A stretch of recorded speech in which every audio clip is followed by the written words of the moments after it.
Next up is Ms. Courtney Swan. Ms. Swan is a nutritionist, real food activist, and founder of the popular platform Real Foodology. She advocates for transparency in the food industry, promoting the importance of whole foods and clean eating. Courtney is passionate about educating the public on the benefits of a nutrient-dense diet, and she encourages sustainable, chemical-free farming practices to ensure better health for people on the planet. Ms. Swan. Thank you so much, Senator. My name is Courtney Swan. I have a Master's of Science in Nutrition, and I host the Real Foodology podcast, and thank you so much for listening to us today. Our food is being tainted by dangerous chemicals, and it's making us sick. In 2009, I started to get debilitating stomach aches. I bounced around between specialists with no clarity for 2 years until 2011, when I was diagnosed with a gluten intolerance. I was also told to avoid corn and soy, which are common food sensitivities amongst my generation. Unfortunately, my story is not unique. Clueless to how this was connected to our food system, I started to do some digging. What I found was alarming. Our current agriculture system origin story involves large chemical companies, not farmers, chemists.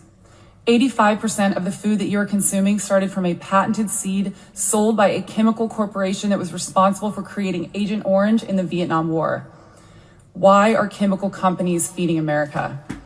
Corn, soy, and wheat are not only the most common allergens, but are among the most heavily pesticide-sprayed crops today. In 1974, the US started spraying our crops with an herbicide called glyphosate. And in the early 1990s, we began to see the release of genetically modified foods into our food supply. It all seems to begin with a chemical company by the name IG Farben, the later parent company of Bayer. Farben provided the chemicals used in Nazi nerve agents and gas chambers. Years later, a second chemical company, Monsanto, joined the war industry with the production of Agent Orange, a toxin used during the Vietnam War. When the wars ended, these companies needed a market for their chemicals. So they pivoted to killing bugs and pests on American farmlands.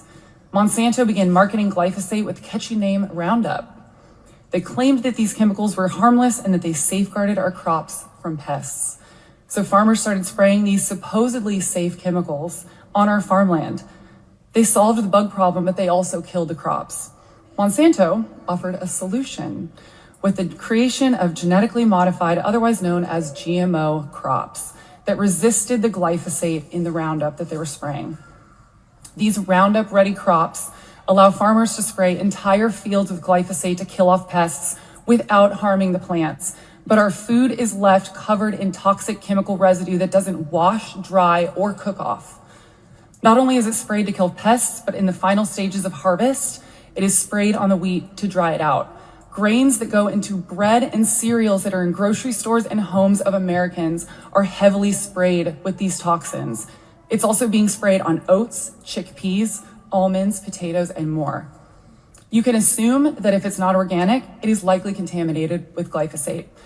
In America, organic food by law cannot contain GMOs and glyphosate, and they are more expensive compared to conventionally grown options. Americans are being forced to pay more for food that isn't poisoned. The Environmental Working Group reported a test of popular wheat-based products and found glyphosate contamination in 80 to 90% of the products on grocery store shelves. Popular foods like Cheerios, Goldfish, chickpea pasta like Bonza, Nature Valley bars were found to have concerning levels of glyphosate. If that is not alarming enough, glyphosate is produced by and distributed from China. In 2018, Bayer bought Monsanto. They currently have patented soybeans, corn, canola, and sugar beets, and they are the largest distributor of GMO corn and soybean seeds. Americans deserve a straight answer. Why does an agrochemical company own where our food comes from? Currently, 85 to 100% of corn and soy crops in the US are genetically modified. 80% of GMOs are engineered to withstand glyphosate. And a staggering 280 million pounds of glyphosate are sprayed on American crops annually. We are eating this Roundup-ready corn, but unlike GMO crops, humans are not Roundup ready. We are not resistant to these toxins, and it's causing neurological damage, endocrine disruption. It's harming our reproductive health, and it's affecting fetal development. Glyphosate is classified as a carcinogen by the World Health Organization's International Agency for Research on Cancer. It is also suspected to contribute towards the rise in celiac disease and gluten sensitivities. They're finding glyphosate in human breast milk, placentas, our organs, and even sperm. It's also being found in our rain and our drinking water. Until January of 2022, many companies made efforts to obscure the presence of GMOs and pesticides in food products from American consumers.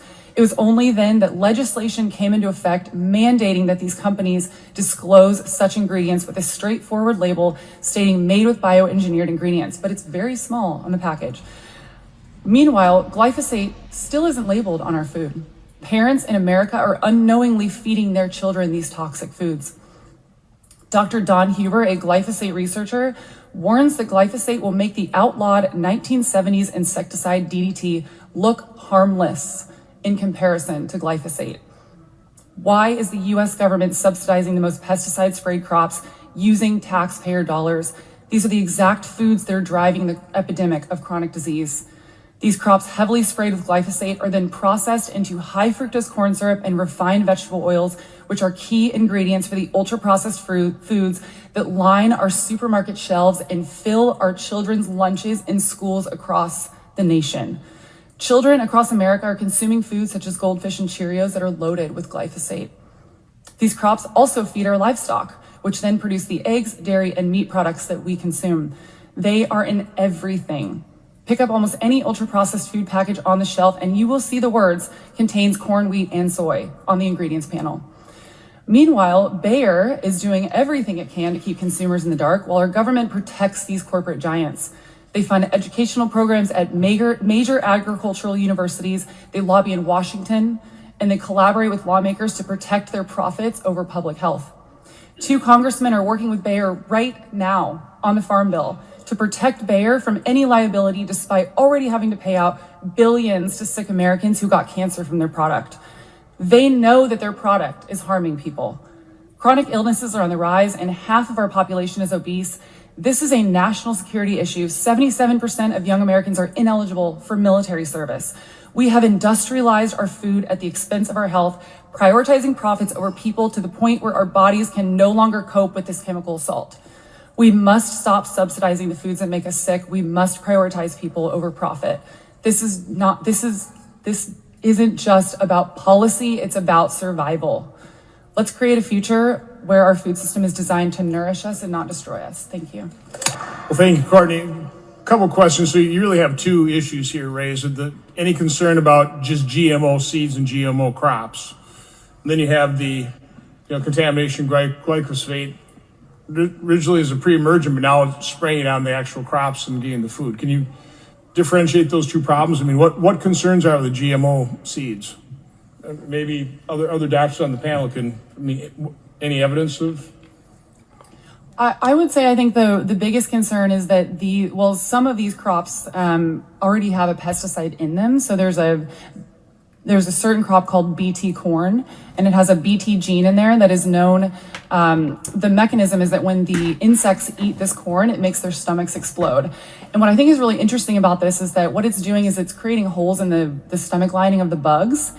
And something that Americans are dealing with right now at really high rates is something called leaky gut syndrome. And that means that we're getting holes in the lining of our intestines. And what I find very strange is why did we think that this would affect insects and not affect humans?